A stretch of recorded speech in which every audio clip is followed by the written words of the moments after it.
জাতীয় চলচ্চিত্র পুরস্কারের মতো রাষ্ট্রের সর্বোচ্চ সম্মান প্রত্যাখ্যান করে তুমুল আলোচনায় উঠে এসেছেন পরিচালক নিয়ামুল মুক্তা।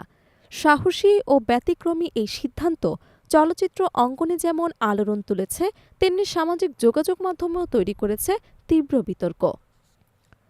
গত ২৯ জানুয়ারি প্রকাশিত হয় ২০২৩ সালের জাতীয় চলচ্চিত্র পুরস্কার প্রাপ্তদের তালিকা। সেখানে রক্তজবা সিনেমার জন্য শ্রেষ্ঠ চিত্রনাট্যকার হিসেবে নাম ঘোষণা করা হয় পরিচালক নিয়ামুল মুক্তার। কিন্তু পুরস্কার ঘোষণার পরপরই সামাজিক যোগাযোগ মাধ্যমে একটি স্পষ্ট ও সাহসী পোস্ট দিয়ে তিনি এই রাষ্ট্রীয় সম্মান গ্রহণে অস্বীকৃতি জানান। নিজের পোস্টে নিয়ামুল মুক্তা জানান, রক্তজবা চলচ্চিত্রের চিত্রনাট্য তিনি লেখেননি। তার ভাষ্য অনুযায়ী সিনেমাটির প্রকৃত চিত্রনাট্যকার হলেন মোহাম্মদ তাসলিমুল হাসান তাজ। যে কাজ তিনি করেননি তার জন্য পুরস্কার গ্রহণ করা তার কাছে নৈতিকতামূলক গ্রহণযোগ্য নয় বলে উল্লেখ করেন। নিজের প্রাপ্য নয় এমন কোনো সম্মান নিতে তিনি রাজি নন বলে স্পষ্টভাবে জানান পরিচালক।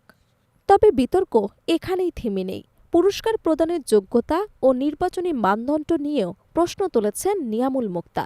নিজের পোস্টে তিনি লেখেন, রক্তজবা সিনেমাটি আদৌ প্রেক্ষাগৃহে মুক্তি পেয়েছিল কিনা সে বিষয়ে তিনি নিশ্চিত নন।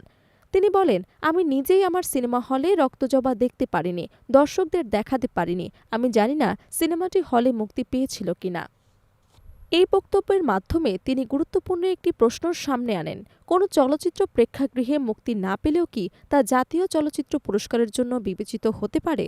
এই প্রশ্ন নতুন করে আলোচনার জন্ম দিয়েছে চলচ্চিত্র মহলে। উল্লেখ্য, রক্তজবা মূলত একটি ওটিটি কন্টেন্ট। সিনেমাটি ২০২৩ সালের ঈদুল আজহায় সরাসরি একটি অনলাইন প্ল্যাটফর্মে মুক্তি পায়।